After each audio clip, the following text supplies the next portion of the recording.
audience is 125 people. Hello, everybody, and welcome to another one of our amazing seminars with our wonderful specialists. Today, we have the fabulous Dr. Jeff Bertucen, who is a civil forensic psychiatrist with many, many years' experience, and he's worked with us since we began. He writes an excellent report. His findings today, I've had a look at the slides. It's really, really interesting. And obviously, this is a very, very topical subject, both historically, but also again in the spotlight and in the media. It's something that case managers and lawyers need to be really informed and educated about when they're working with these clients. So we're very, very grateful to have Dr. Bertucen make his time available for us today. Now, may I ask that you all keep yourselves on mute, just so that noise from your home or office doesn't interrupt or interfere with the recording. Today's recording will be made available to you within a day. Along with the slides. Oh, hang on, no, there's no slides today, are there? Jeff? Slides? No. You haven't done a presentation today? No, I've just seen the format. I haven't put a presentation together. I thought it was probably best just to give a little overview as to what I do and the various kinds of historical abuse matters that sort of typically I'm involved to assess. And also what I believe the essential criteria should be for a report about abuse matters. Fantastic. So people, as I said, just please keep yourself on mute. There will be the opportunity to ask questions at the end. But without further ado, thank you so much, Dr. Bertucen. Over to you. Thank you very much, Michelle. And thank you, ladies and gentlemen, for attending. Obviously, I can't see any of you, but no doubt we'll be hearing from some of you at the end of the seminar. As Michelle mentioned, I am an independent forensic consultant psychiatrist, but I'm also a clinician 2 days of the week. I actually work as a treating psychiatrist at St John of God Hospital, Richmond. And my subspecialties there are predominantly post-traumatic stress disorder and mood disorders. Now, when we talk about post-traumatic stress disorder in the historical sexual abuse context, we are talking about a different kind of post-traumatic stress disorder than we might experience or engage with, for example, our emergency responder cohort. The kind of post-traumatic stress disorder which we see in our abuse victims is typically referred to as complex chronic post-traumatic stress disorder. Now, this is a concept which has, up until DSM-5, not really been adequately recognised or codified, but certainly the more we are encountering historical sexual abuse or sexual abuse generally, the more traction this concept of complex abuse has gained, and it certainly has made an appearance in the DSM-5 and no doubt will be incorporated into future iterations of the DSM. So what do we mean by complex? Well, when you look at the criteria for, inverted commas, standard post-traumatic stress disorder, there are a number of criteria which codify what can be classified as a trauma. And predominantly in the case of, again, conventional PTSD, we look at traumas which by and large involve threats or potential threats or actual damage to physical integrity, in other words, serious injury and or death, either to oneself or to others that gets experienced. And as we know, with our police and ambulance officers and our emergency responders who are involved with horrendous traumatic events day in and day out, many, if not most of them, by the time we get to see them and assess them, amply fulfill those DSM-5 criteria for PTSD. Complex post-traumatic stress disorder is a little bit different. Now, in the standard definition of PTSD, the sufferer has to have experienced the trauma, not having the DSM-5 in front of me, so paraphrasing, with an element of horror and helplessness. Now, while those terms have sort of lost a little bit of absolute force in terms of the definition, chronic complex PTSD, and taking the context of historical sexual abuse, is often experienced in the context of that same horror and helplessness. The victim is very often powerless, is preyed upon, sometimes physically restrained while experiencing the abuse, and so on and so forth. And the ongoing psychological sequelae or effects of the trauma in complex PTSD resemble closely the symptoms of, inverted commas, I'll refer to it for the sake of argument as standard PTSD. In other words, historical sexual abuse victims, as we know, very frequently experience nightmares or nocturnal hyperarousal as a result of the trauma, waking up in a sweat or a panic or kicking or thrashing. They can experience what we call re-experiencing phenomena, such as the images of the trauma replaying incessantly, which prevents getting to sleep. Intrusive daytime spontaneous recollections of the trauma, which sometimes we call flashbacks. These can be often not just spontaneous, but also triggered by many other cues. Seeing people who resemble the abuser, for example, being in situations of potential conflict or confrontation, and so forth. And the other emotional effects as well, emotional hyperarousal, easy irritability, extreme emotional reactivity at trivial pretexts, which may not be the case for other people who've not been abused. The development of certain traits of personality, which have, in many cases, a nexus with what we refer to as borderline personality disorder, which is a common diagnosis in abuse sufferers, not exclusively so, and I'll talk about that in a moment. And other forms of emotional numbing and pain, which, as we know, can then lead to the common sequelae of self-medication with various substances in order to self-medicate for anguish, pain, sleep disturbance, and all of the other traumatic sequelae. So by that, obviously, secondary conditions which can develop, such as chronic substance overuse, chronic alcohol overuse, medication with food, gambling addictions, sexual addictions, and other less common sequelae.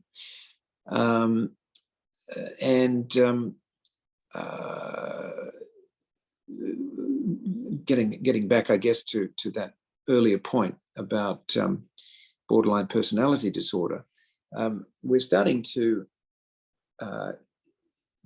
understand or have a more complex understanding of the relationships between sexualized and indeed other traumas, but principally sexualized trauma in childhood and early adolescence, and the development of what we refer to as borderline personality disorder.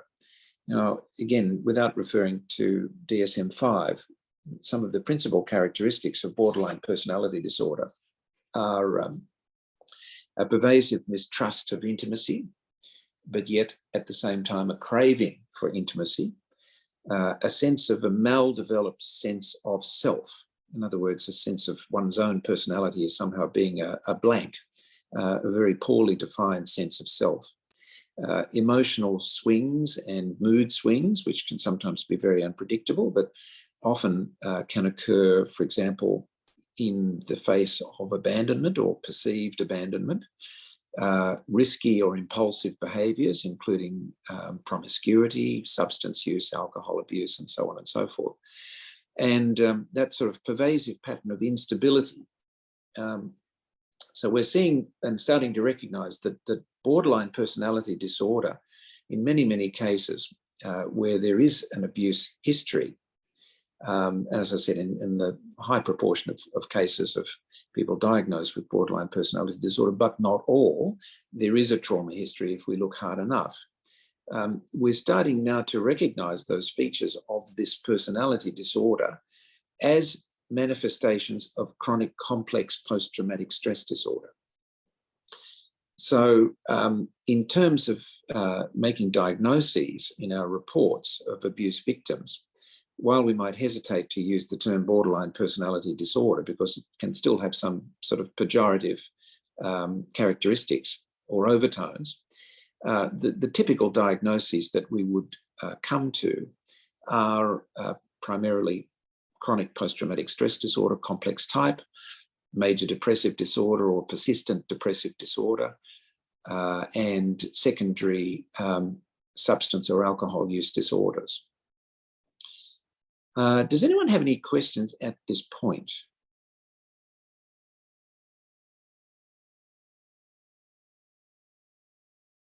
Nothing? If you wish, you can unmute your microphone. If you're not sure how to do that, you scroll your cursor down to the bottom and there's a thing that looks like a little microphone. But now we've got a couple of a no in the chat. Cool. Okay. So to continue, I guess to look at the question of, I suppose, what constitutes a reasonable report in terms of a historical abuse report, what are the elements that I believe ought to be covered, and what the report should be focusing on as it should happen. I'm actually currently engaged in a historical sexual abuse interview at the moment. I actually took a break from it to do this seminar. So I'm sort of currently engaged in that process. So look, on the basis of reports that I've had the opportunity of looking at in the past, and what I've tried to incorporate in my own reports as a sort of a template, is that I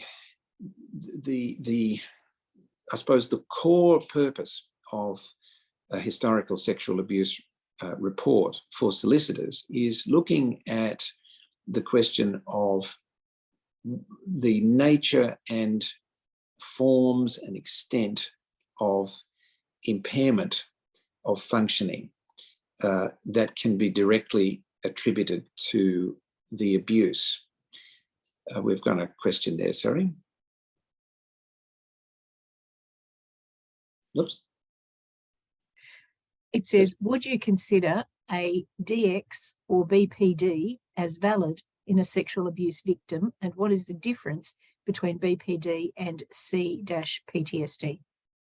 Okay, I think I may have covered that earlier in the seminar in terms of the differences. And when we talk about differences, as I said, just maybe to answer the question quickly, borderline personality disorder can be seen in terms of current understanding as often, but not always, a kind of flowering of earlier complex trauma in terms of its influence in the personality development of a young adult. So a lot of the features of chronic complex PTSD and its effects, in other words, sexual abuse and other forms of abuse, but if we're looking predominantly at sexual abuse, often destroys the capacity of the victim for trust. Trust in sexual partners, trust in authority, and the abuser, often a figure of power, and there is often a power differential.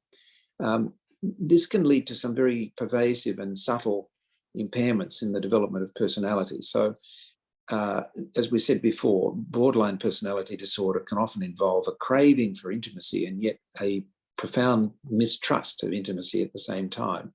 And this push-pull, this sort of dialectic, if you like, of two forces pulling in opposite directions, can give rise to tremendous intrapsychic conflict in the sufferers, and as a result can lead to, as we say, the swings of sometimes very seductive and yet at the same time very rejecting behaviours, very unstable patterns of relationships, often with multiple relationships. So my own experience and the literature suggests that in many cases, a history of early trauma, and particularly sexualized trauma, can lead to the development of poisonous changes in the growing personality, which in later life and in adult life can often manifest themselves in what we call borderline personality disorder. So in treating and understanding borderline personality disorder, we need to have, I think, a very keen appreciation of the likelihood of earlier trauma and an appreciation of the role that trauma has in the developing personality and the kinds of damage that it can cause. So getting back to the actual examination and the report, what I tried to look at in the HSA reports is basically, in short, a nutshell, kind of a compressed life story of the individual. And we would be looking at, as in the case of the young man that I'm interviewing today, the early childhood domestic situation beginning from 0 to 5, who are the members of the family, a genealogy, a genogram, who was in the household, the parents' occupations, any split or separation of parents, at what age did it occur, an examination of the person's schooling, primary school history, an examination of the relationships between the subject and both parents, as well as to any siblings, the emergence of any early childhood experimentation with alcohol, cigarettes, substances, the nature of the subject's academic performance, whether there was any evidence of oppositional, disruptive behaviour, suggestive perhaps of any paediatric conditions such as ADD, ODD, learning disabilities, any obviously instances of physical injuries, traumatic brain injuries in particular, that could perhaps have had a bearing on the subject's ability to learn, bullying, of course, and the influences of bullying, and then building up over the couple of years. In many cases, the period of abuse, you could say in general, is often between the ages of 10 and 20. Now, in many cases, in terms of institutional abuse, institutions referring to juvenile justice institutions or prisons, there is clearly a decline in behaviour and in antisocial conduct, and usually sort of an emergence of pattern of crime, naturally leading to the incarceration in the first place. And it's really important to look at the influences which have contributed to that decline even before the abuse has occurred. The commonly asked question, naturally enough, is to what extent did the abuse experience contribute to the subject's subsequent substance use, criminal history, and so on and so forth. And in some cases, the substance use and criminal history is very well established by the time the abuse took place. Sometimes it's not. So the report must look at not just the patterns of substance use and alcohol use and employment patterns and so forth after the abuse, but in more detail, to what extent did the substance use escalate or change after the abuse occurred? Were there any intimate relationships that had occurred before the abuse? What were they like? In what way was the person's ability to form and sustain intimate relationships altered after the abuse. I think it's important to look at the actual direct sexuality of the subject after the abuse. Did they have difficulty even with erectile function, or if a female, in terms of enjoyment of intercourse? Was there any inhibition? What about other non-sexual effects of the abuse? Did the subject find that it was very difficult to display non-sexual affection? In other words, hugging, hand-holding, cuddling, those sorts of things. In many cases, the partners of abuse victims report their partners as often being very undemonstrative, or even very cold outside of the bedroom. Again, the other sort of telltale signs are in terms of employment history. People who are abused institutionally, as we said, as we alluded to earlier, are often very mistrustful of authority or authority figures. And this hatred and mistrust can often be carried through in terms of relationship with employers, bosses, educational institutions. We often find that people's occupational history after abuse can become very fragmented. It can become very, very disjointed, or people can impulsively explode in the workplace, have arguments with colleagues or bosses, display aggressive behaviour, often lose jobs, sometimes in quick succession. So examination of relationship history, sexual history, occupational history, and obviously forensic history and substance history before and after the abuse are really of vital importance if we're going to draw any sort of compelling conclusion between the abuse and the effects of the abuse. And I think mention should also be made just of the person's the psychiatric history after the abuse as well. In other words, whether or not they report features of depression or PTSD, including nightmares of the abuse, as the other features we mentioned earlier, nocturnal hyperarousal, flashbacks, depressed mood, suicide attempts. What has the extent of their involvement with mental health services been before and after the abuse?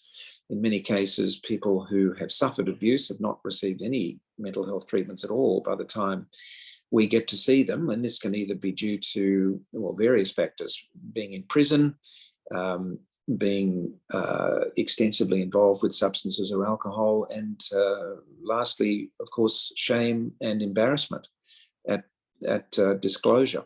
In many cases, there has been very recent disclosure. Obviously, we're seeing them because they've disclosed the abuse at some stage to their solicitors. But in many cases, disclosure has not occurred until years after the event, and often not to intimate partners or family. It's occurred to solicitors first and foremost, or to friends. And this brings, I think, also to an interesting aspect of the report, which I believe should also be covered, which is the circumstances or the events that might have prompted the subject to disclose the abuse in the first place. And this is often very fascinating and can be very diverse. In the case of religious type institutional abuse, often the provoking factor is news items about royal commissions, about prominent individuals like George Pell and so forth, which has spurred the victims to come forward.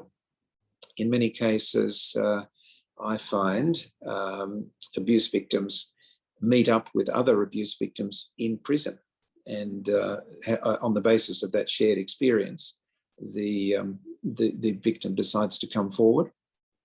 And in other cases, obviously, partners and wives or husbands encourage the abuse victim to come forward.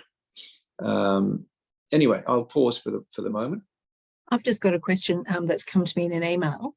And they're talking, this person says that they have worked with, it's a lawyer, and they have worked with some historical institutional abuse, and that was orphanages and Catholic Church organisations.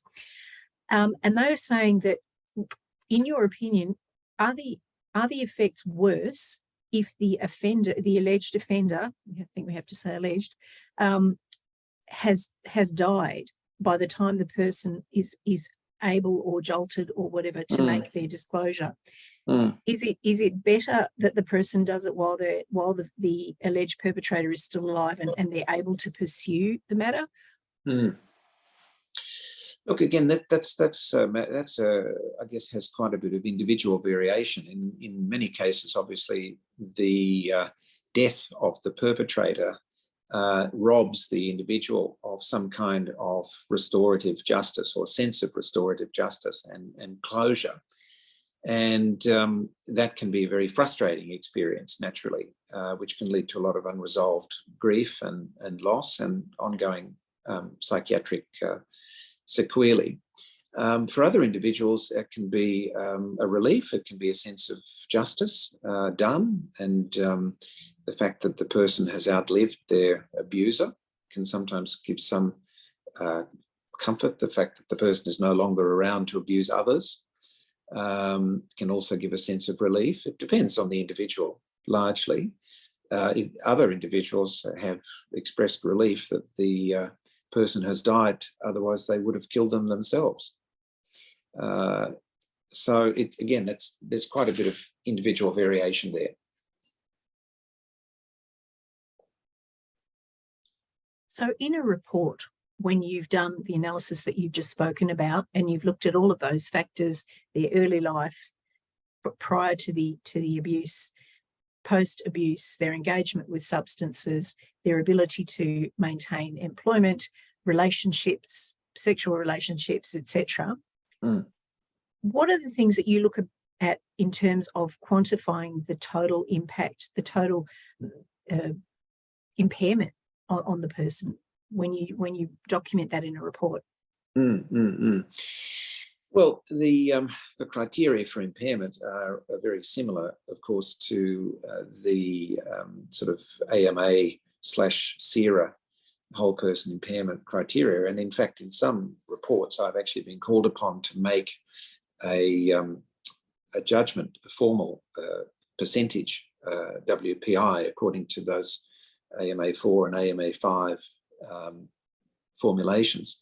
So again, in terms of actual impairment, we'd be looking at the ability of the person to live independently and to manage themselves, to organise their own routines, the level of self-neglect the person displays, whether or not they can manage an independent lifestyle or if they're dependent on partners or families. We'd be looking at the impact on one's social routines, leisure activities, recreational activities, in many cases where the victims have been incarcerated for long periods. Of course, that's absolutely, that impairment is almost total. We're looking at the ability of the person to travel independently. We'd be looking, as with just going through the categories, the ability of the person to maintain and sustain intimate relationships, as well as relations with friends, with parents, with siblings, and so forth. And of course, in many cases, all of those relationships and those criteria are completely in tatters, as we know. And also, if people have spent long periods in prison, naturally, these connections are very extensively impaired. Concentration, memory, those sorts of things, obviously, can be affected by depression, can be affected also by substance abuse and so forth. So, and lastly, the person's employability. Now, if we're looking at somebody who has gone on to a forensic career, for want of a better word, after the abuse, and has spent many years in prison, with maybe very few, if in fact no periods of intervening employment, that's obviously going to be very extensively impaired. So we have symptoms and we have impairment. with any other form of assessment as well, whether it's a work cover matter or a motor vehicle accident. We have symptoms, but we have impairment. In some cases, we see patients who are symptomatic, but are relatively less impaired, others who are symptomatic and are extensively impaired. So an appreciation of the impairment, particularly sometimes if it's devastating impairment, is vital to a good report. And naturally, there has to be a clear and compelling connection between the abuse and the impairment. If there were pre-existing conditions, as there often are, then that has to be taken into consideration. But we're looking primarily as what is the role of the abuse in exacerbating or accelerating the person's decline and contributing to the current impairment. To what degree has the abuse contributed? And speculatively, how might the person have been less impaired if the abuse had not taken place? Right. We've got another question just come up here, and it's actually really interesting because there was a report that I read over the weekend that I was going to ask you about. This says, have you come across a situation where the claimant has stated that their autism was caused by the trauma from historic abuse if they had not been diagnosed as autistic prior to the abuse? And the report that I saw was talking about false diagnosis of borderline personality disorder. And it was actually about women, but it was women who then went on to get an adult diagnosis of autism spectrum disorder, and that ruled out the borderline personality disorder diagnosis. That's not a situation with which I'm personally familiar, Michelle, so I couldn't really comment. None of the subjects that I've examined have received any diagnosis of ASD throughout their lives. So I really not in a position to comment on that. No worries. Okay. Are you at the point where you'd like questions? Absolutely. Lovely. Everybody, if you would like to ask a question, please feel free to either type it in the chat or to unmute yourself.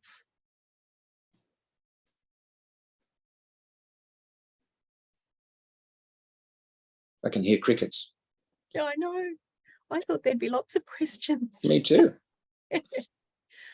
Great topic. I think you covered it really well. They're probably all going, I don't know what to ask. I'm sure I haven't covered it that comprehensively. I'm sure there must still be questions out there. One thing that's just popped into my head. Oh, here we go. It's a good question. Okay. Is there anything regarding paperwork? Sorry, can you... Hang on. The first one is, due to the DSM-5 being mostly modelled on male representations and presentations, are there different benchmarks for diagnosing, and what do you look for to differentiate between various overlapping diagnoses? Well, who said that the DSM-5 is mostly based on male presentations? What gives you that idea? I do not know. That was Crystal. Did you want to unmute yourself and say where you've heard that from? Right, she may type a response. Then the question from Alice, is there anything regarding paperwork that you find particularly helpful for us to send along to the appointment? In other words, paperwork accompanying the letters of instruction. Supporting documentation, yeah. Look, we normally like to have any juvenile justice or justice health notes, of course. Now, this is a bit of a controversy because a lot of appointments, for some reason, recently have had to be cancelled because of difficulty getting the justice health notes, and we've had to often defer or withhold the reports. But justice health reports can sometimes be helpful. Obviously, any past psychiatric assessments, of course, and neuropsych reports if they are applicable. So just any sort of documentation, and of course a personal statement by the victim if applicable, because there's often extraneous detail and personal reports of one's own experience, which can only be conveyed by the victim. So dictated personal statements are a big help. Great. Great. All right. How would you treat neuropsych components? I've just had a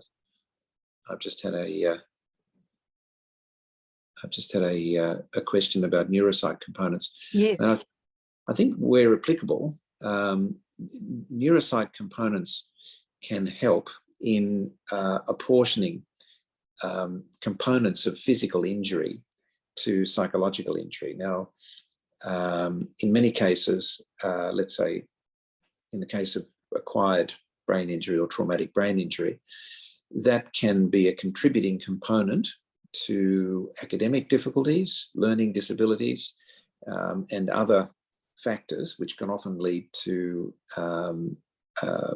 disruption of education, the progression to substance use as a form of self-medication and so forth. So TBI can certainly be, or other kinds of neuropsychological conditions can sometimes be contributing or predisposing factors. So their inclusion, if applicable, I think can be very important. Right. Thank you. Another question here. Oh, sorry, Melissa, were you asking a question? That was my question, and I just wanted to piggyback off of it. Thank you so much for answering that. I guess my other question to that would be, so many times I hear from the victims that they feel like they're just not the same person. Sorry, it's I'm very hard to see you, and very hard to see. I don't. Can you see me and hear me a little better now? Slightly, yeah. Can you hear me better now? Yep. That's a bit. Yes. So I just wanted to piggyback off that question I asked you, and thank you for your answer. So often when I've worked with victims, there's often this common comment of, I'm just not the same person. I can't get back to who I used to be. Do you see any correlation, I know with like a physical injury, but with the emotional impact changing, like the neurochemistry, or that they just can't get back to their baseline? Well, physical injuries obviously can have emotional or psychological sequelae. I'm still not quite sure as to what the question is, but I'm asking, in the absence of a physical injury, can the emotional impact be damaging enough that the brain chemistry is altered to where they just can't get back to who they once were before the pre-trauma?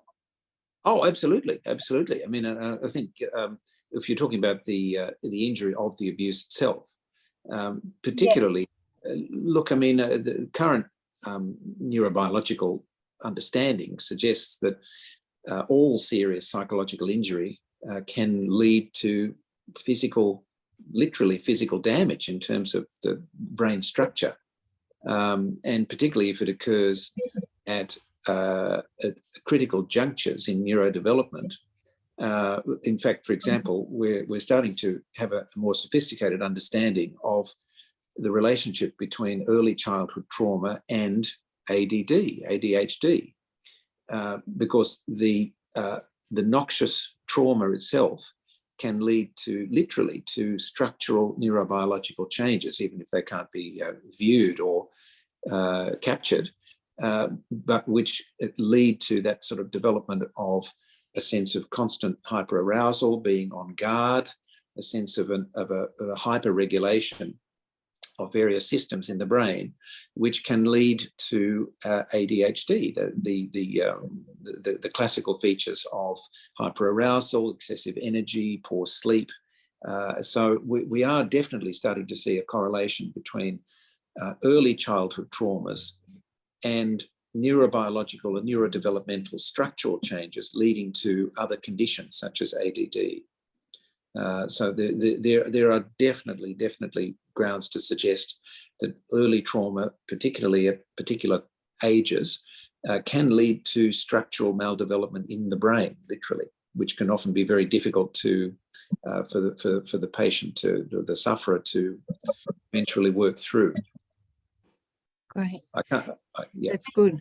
We've got another question here, which is an interesting one in the chat. It says, what about high functioning survivors who go on to be highly successful in their career and have a normal life?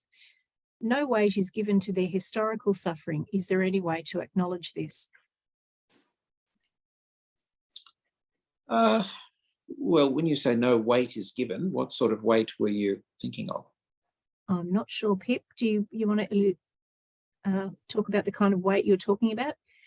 Are you suggesting that someone is, so in terms of permanent impairment, if the person's demonstrated a successful career, etc. Well, again, it gets back to the concept of symptoms versus impairment.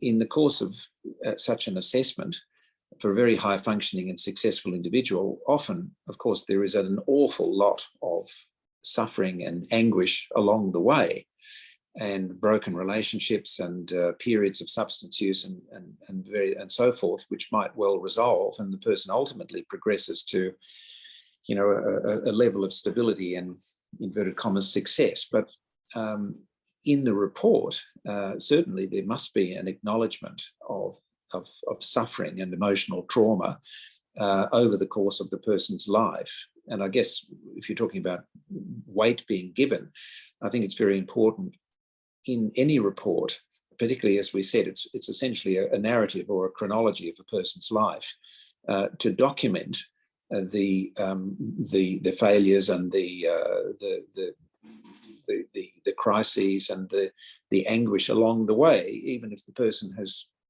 eventually progressed to some sort of normality or stability. But could it be argued, Dr. Bertucen, that the person, as the result of their trauma, has been so passionately driven to be successful and normal, and to pursue this distance from the shame and abuse by being successful? Oh, absolutely. And a number of very exceptional, resilient, high functioning, resourceful people, that is the response. I mean, in the majority of subjects that we see, of course, the individual is often crushed by the abuse and by the authority, and tends to develop, I guess, certain antisocial traits.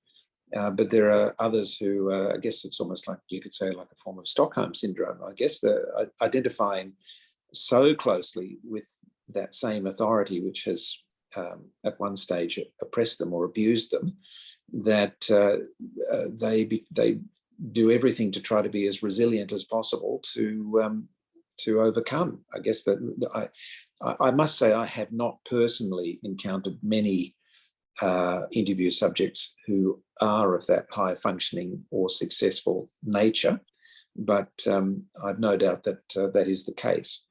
Well, look, we're going to have to wrap this up, but I speak for everyone. I am certain that this was excellent.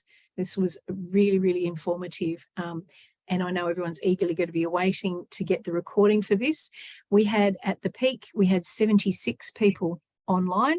You actually had 125 people register. A lot of people register knowing that they can't attend, but they will get the recording. So that's an absolute winner for all concerned. I thank you so much for your time today and for the effort and thought that you put into this presentation. The chat is just filling up with thank yous. So I'm glad it was of some value. I just sometimes I do these things and I'm just wondering and hopeful that somebody has gotten something out of it. But I'm pleased that perhaps somebody had. Absolutely. Thank you so much. And thank you, everybody, for making time to join us today. We look forward to having you at our next seminar. Go and have a great rest of the day. And thanks again, Dr. Bertucen. Thanks, Michelle. Bye-bye now.